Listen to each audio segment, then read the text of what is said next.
தோழர்களே, நண்பர்களே, சமுதாய உறவுகளே, தேர்தல் நெருங்கிவிட்டது. தேர்தல் தரம் ரொம்ப சூடாயிட்டு இருக்கக்கூடிய அரசியல் கட்சிகள் எல்லாம் சாதிகளை வைத்து சாதியினுடைய வாக்கு வங்கிகளை கவர்வதற்காக பல்வேறு காய்களை நடத்தி கொண்டிருக்கிற இந்த பரபரப்பான சூழ்நிலையில் தேவேந்திர குல வேளாளர்கள் தங்களுடைய சமூகத்தினுடைய முதன்மை கோரிக்கையான பட்டியல் மாற்றத்தை வலியுறுத்தி தமிழகம் என்றும் பல்வேறு போராட்டங்களை நடத்தி கொண்டிருக்கிறார்கள். இந்த நாட்டை ஆண்டு கொண்டிருக்கிற திராவிட முன்னேற்ற கழகம் இந்த கோரிக்கையை தொடர்ந்து புறக்கணித்து வருகிறது.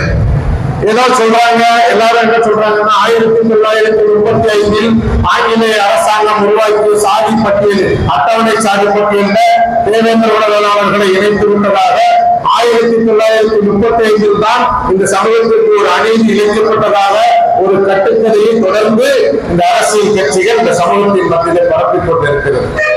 1922 நீதி கட்சி அரசாங்கம் உருவாக்கிய ஆதி திராவிடர் என்கிற அந்த சாதி அட்டவணை சாதி பட்டியலில் தான் தேவேந்திர குல வேளாளர்களை இணைக்கிறார்கள். இணைப்பதற்கு காரணம், அன்றைக்கு இந்த நாட்டிலிருந்து ஆங்கிலேயர்களை வெளியேற்ற வேண்டும், ஆங்கிலேய ஆட்சியை அகற்ற வேண்டும் என்று சொல்லி போராடி வந்த இடதுசாரி இயக்கங்களிலும் கம்யூனிஸ்ட் கட்சியிலும் பெருவாரியாக தேவேந்திரர்கள் இணைந்திருந்தார்கள்.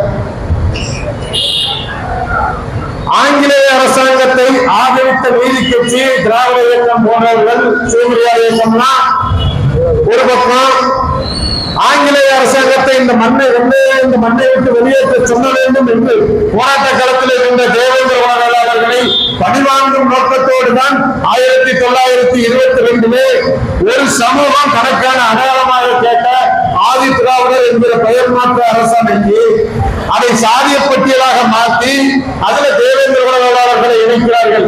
1923 முதல் 1926 வரைக்கும் 7 மாநாடுகள் பட்டியல் மாற்றம் எங்களை இந்த ஆதி திராவிடர் பட்டியலில் இணைத்தது தவறு என்று சொல்லி 1923 ஒரு பெரிய போராட்டம் தொடங்கிட்டு பெரிய மாநாடுகள் நடத்திருக்கிறோம்.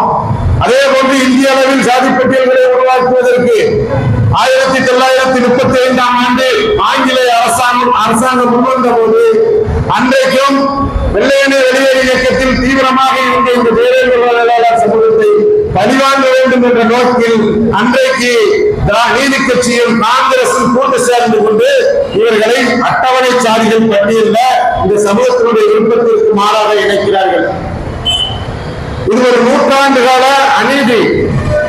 திட்டமிட்டு இந்த சமூகத்தை பழிவாங்க வேண்டும் என்கிற நோக்கத்தோடு தான் இதை நீதி கட்சி தொடங்கி காங்கிரஸ், திமுக, அண்ணா திமுக, ஏன் இன்றைக்கு பாரதிய ஜனதா உட்பட அனைத்து கட்சிகளுமே இந்த பட்டியல் மாற்ற கோரிக்கையில உடன்பாடு கிடையாது. தேர்தல் களத்தில் திமுகவினுடைய வெற்றி தோல்வியை தீர்மானிக்கக்கூடிய ஒரு கோரிக்கையாக இன்னைக்கு சமூகம் உயர்த்தி பிடித்திருக்கிறது. எங்களை தொடர்ந்து பட்டியலில் வைத்திருப்பதும் தனித்தொகுதி அரசியலில் முடக்குவதும் இங்கு இருக்கக்கூடிய அரசியல் கட்சிகளுக்கு வேலை திட்டம் என்றால், எங்களை யாரெல்லாம் எங்களுடைய கோரிக்கைகளுக்கு செவிமடுக்காமல் ஆட்சி அதிகாரத்தில் இருக்கிறார்களோ அவர்களை எல்லாம் வீழ்த்துவதுதான் எங்களுடைய வேலை திட்டம். அது ஐயா கருணாநிதியாக இருந்தாலும் சரி, அல்லது இன்றைய முதலமைச்சர் மு.க. ஸ்டாலினாக இருந்தாலும் சரி, அதிகாரத்திற்கு வரப்பிடிக்கிற எடப்பாடி பழனிசாமியாக இருந்தாலும் சரி, இந்த சமூகத்தினுடைய வாக்கு வங்கிகளை வாங்கி 3வது முறையாக மத்திய அரசை ஆக துடிக்கிற பாரதிய ஜனதா கட்சியாக இருந்தாலும் சரி, பட்டியல் மாற்றம் தரவில்லை என்று சொன்னால் ஒவ்வொரு தொகுதியிலும் அதனுடைய எதிர்வினை மிக கடுமையாக இருக்கும். இந்த சமூகத்தை படுகொலைகள் மூலம் வீழ்த்தி விடலாம், வன்முறை மூலம் இந்த சமூகத்தை திசை திருப்பி விடலாம்.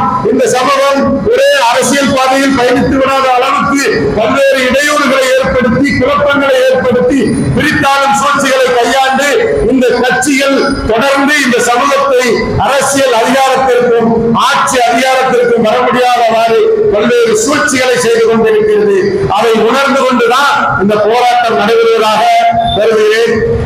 ஆகவே எங்களுடைய கோரிக்கையை செவிமடுக்கவில்லை என்று சொன்னால் தங்களுடைய தேர்தல் அறிக்கையில் பட்டியல் மாற்றத்தை முதன்மைப்படுத்தாத எந்த ஒரு அரசியல் கட்சிகளையும் தேவேந்திர குல வேளாளர் கிராமங்களுக்குள் நுழைவிட மாட்டோம், விரட்டி அடிப்போம் என்கிற உறுதியோடு எனக்கு வாய்ப்பளித்தமைக்கு நன்றி கூறி விடைபெறுகிறேன்.